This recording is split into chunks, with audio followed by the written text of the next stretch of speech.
నెల్లూరు సిటీలో పాలుబోయిన అనిల్ కుమార్ యాదవ్కు ఉన్న ఫాలోయింగే వేరు. మాటలతో అభిమానులను సంపాదించుకుంటారు. ఇచ్చిన హామీలను నెరవేర్చారు. మంత్రిగా పనిచేసిన సమయంలో తన మార్కును చూపించారు.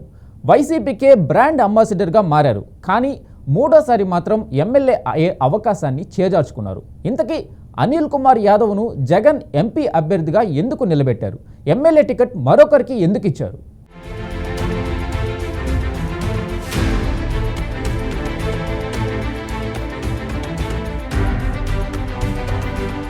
2009లో ప్రజారాజ్యం పార్టీ అభ్యర్థి శ్రీధర్ కృష్ణారెడ్డి చేతిలో కాంగ్రెస్ అభ్యర్థి పోలుపోయిన అనిల్ కుమార్ యాదవ్ ఓటమి చెందారు. వైఎస్ఆర్ మరణించిన తర్వాత వైఎస్ జగన్ వైసీపీని స్థాపించడంలో అనిల్ కుమార్ యాదవ్ ఆ పార్టీలో చేరారు. వైసీపీ తరపున 2014 ఎన్నికల్లో పోటీ చేసి టీడీపీ అభ్యర్థి శ్రీధర్ కృష్ణారెడ్డిపై అనిల్ కుమార్ గెలిచారు. 2019లో నారాయణపై గెలిచి వరుసగా 2 సార్లు ఎమ్మెల్యేగా విజయం సాధించారు.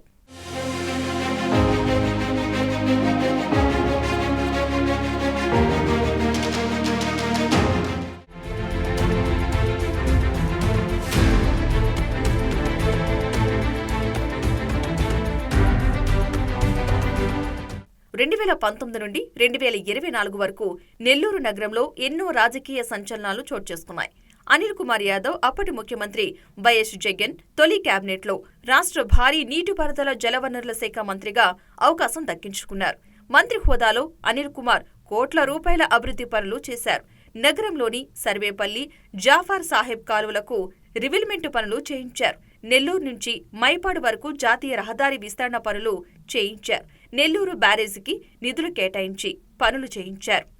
ఇప్పుడు కరెంటు ఛార్జీలు దాదాపు 20,000 కోట్ల రూపాయలు ప్రజల మీద భారం మోపి అవన్నీ కూడా ట్రూ ఆఫ్ ఛార్జీలు, ఇంధనపు సర్దుబాటు ఛార్జీల పేరుతో వసూలు చేయడం చాలా అన్యాయము. ఈ 7 నెలల కాలంలో ఎలాంటి అభివృద్ధి కార్యక్రమాలు జరగలేదు. మొత్తం అభివృద్ధి చేస్తాం, అదేవిధంగా సంపద సృష్టిస్తామని చెప్పినటువంటి ఆయన ఈరోజు ప్రజల మీద భారాలు మోపడం తప్ప ఇంకోటి ఈరోజు కనపడటం లేదు. అందుకని గతంలో అటువంటి విధానాలు అమలు చేసే ఇంటి పనులు, నేల పనులు, చెత్త పనులు, అదేవిధంగా నిర్బంధకాండ ఇట్లాంటివన్నీ కూడా జగన్మోహన్ రెడ్డి గారు ప్రయోగించాడు. దానికి వ్యతిరేకంగా ప్రజలందరూ కూడా తిరుగుబాటు చేసినట్టుగా మన ఎన్నికల్లో ఆయన ఓడించారు. అదే పరిస్థితి ఈ చంద్రబాబు నాయుడు కూటమి ప్రభుత్వాన్ని కూడా పట్టద్ది. అందుకని ప్రజలు అనుకూలంగా ప్రజలకు ఏదైతే అవసరమో నిరుద్యోగ సమస్య 20 లక్షల ఉద్యోగాలు ఇస్తానన్నాడు. ఒక ఉద్యోగం ఇంతవరకు ఇవ్వాల. ధరలు తగ్గిస్తాను ఇంతవరకు తగ్గించలా. అదేవిధంగా ఈ కరెంట్ ఛార్జీలు తగ్గిస్తానన్నాడు, ఇంతవరకు తగ్గించలా, ఇంకా పెంచుతామన్నాడు. సంక్షేమ పథకాలు అన్నారు, ఏ ఒక్కటి ఇచ్చిందిలే.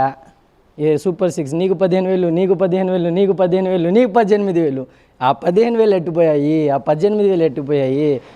అందరు ప్రభుత్వ గవర్నమెంట్ స్కూల్స్లో చదివే పిల్లకాయలందరినీ ఏదో చంద్రబాబు వచ్చేసాడు ఎందుకు పీకేస్తాడని చెప్పి అందరినీ తీసుకెళ్ళి ప్రైవేట్ కళాశాలల్లో పెట్టారు. పెట్టినందుకు అక్కడ ఎందో 4 రూపాయలు వస్తాయి, ఫీజులు కట్టుకోగలుగుతాం, మా పిల్లకాయలు కానీ ప్రైవేట్ స్కూల్లో చదివించుకోగలుగుతామని చెప్పి తీసుకెళ్ళి ప్రైవేట్ స్కూళ్ళలో పెట్టారు. పెట్టిన దానివల్ల ఏమైంది, వాళ్ళు నెల కాకముందే ఈ ప్రైవేట్ స్కూల్స్ వాళ్ళు ఫీజులు అడుగుతారు. ఆ ఫీజులు కట్టాలంటే వీళ్ళు వడ్డీలకు ఇంకో దగ్గర అప్పులు చేసో పస్తులు తీసుకెళ్ళి తాకళ్ళు పెట్టో తీసుకొచ్చి వీళ్ళు ఫీజులు కట్టాలా. ఫీజులు కట్టకపోతే ఇక్కడ పిల్లకాయలు చదువులు ఆగిపోతాయి. ఇటు పక్క ఇంతకుముందు ఆ గవర్నమెంట్ స్కూల్నే ప్రైవేట్ స్కూల్ కన్నా ఎక్కువ చేసాడు మా జగన్ అన్న. కానీ ఆ గవర్నమెంట్ స్కూల్ని మళ్ళీ ముంచేసి మళ్ళీ వీళ్ళే సంపాదన సృష్టించాలంటే ఎట్టంటే ఇట్లా ప్రైవేట్ స్కూళ్ళు పెట్టి ఈ ప్రైవేట్ స్కూల్ దగ్గర నుంచి వీళ్ళు ఫండ్లు తీసుకొని వీళ్ళు సంపాదన సృష్టిస్తారు.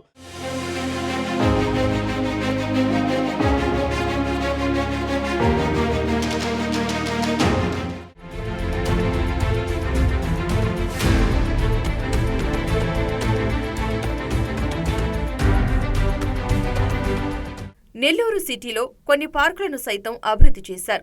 తన వాగ్దాటితో ఒక్క నెల్లూరు జిల్లాలోనే కాదు యావత్ ఏపీ వ్యాప్తంగా వైసీపీ కార్యకర్తలను ఆకట్టుకున్నారు. ఒక రకంగా చెప్పాలంటే వైసీపీకి బ్రాండ్ అంబాసిడర్గా మారారు అని చెప్పవచ్చు. ఎమ్మెల్యేగా ఓడిపోయినప్పటికీ రాష్ట్ర వ్యాప్తంగా అనిల్ కుమార్ యాదవ్ చరిష్మా తగ్గకపోవడానికి తన వాగ్దాటినే కారణం. ఒకవేళ గత ఎన్నికల్లో ఎమ్మెల్యేగా అనిల్ బరిలో నిలబడి ఉంటే నారాయణకు గట్టి పోటీ ఇచ్చేవారని స్థానిక ప్రజలు భావిస్తున్నారు.